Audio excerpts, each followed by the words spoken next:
June నెల 8వ తారీఖు పునీత మేడార్డ్ గారి పండుగ.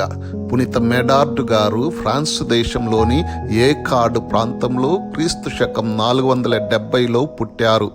వీరు గొప్ప దైవభక్తి గలవారు. శ్రద్ధతో చదువుకొని సకల శాస్త్రాలలో అపారమైన పాండిత్యాన్ని సంపాదించారు.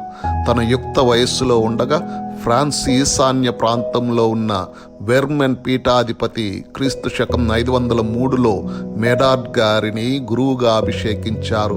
అనంతరం క్రీస్తు శకం 530లో అదే పీఠానికి బిషప్గా వీరు నియమింపబడ్డారు.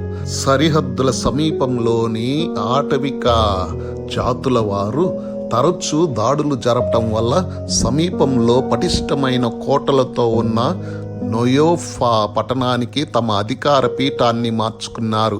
దీనికి ఆనుకుని ఉన్న బెల్జియన్ పీఠం బిషప్ గారు పునీత ఎలోపుతేరియస్ గారు క్రీస్తు శకం 532లో స్వర్గస్థులవటంతో ఆ పీఠం బాధ్యతలను కూడా మేడార్డ్ గారే నిర్వహించాల్సి వచ్చింది. ఈ విధంగా క్రీస్తు శకం 600 సంవత్సరం వరకు ఈ రెండు పీఠాలు కలిసే ఉన్నాయి. ఆ రోజుల్లో ఫ్రాన్స్ దేశంలో గిరిజనులు అధిక సంఖ్యలో ఉండేవారు. వీరు అన్య దేవతలను ఆరాధించేవారు. ఆ విగ్రహాలు వికృత ఆకారంలో ఉండి వింతగా ఉండేవి. ఏవేవో మూఢనమ్మకాలు, మూఢాచారాలతో బలులర్పిస్తూ నృత్యాలు చేస్తూ విందులు వినోదాల్లో మునిగి ఉండేవారు. మేడార్డ్ గారు తన అధికార పరిధిలో ఉన్న ప్రాంతాల్లో గల గిరిజనులను బాగా ప్రభావితం చేశారు.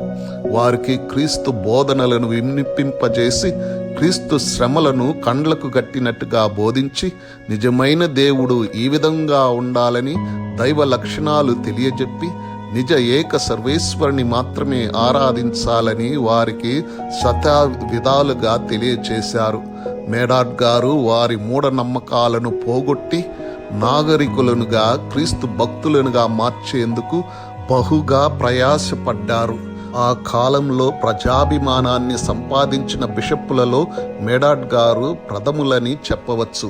వీరు తమ మరణశయ్యపై ఉన్నప్పుడు క్లోటైర్ అను ఒక రాజు వీరి వద్దకు విచ్చేసి మోకరిల్లి హస్తాలను ముద్దిడి తాను చేసిన పొరపాట్లను క్షమింపమని వేడుకున్నాడు.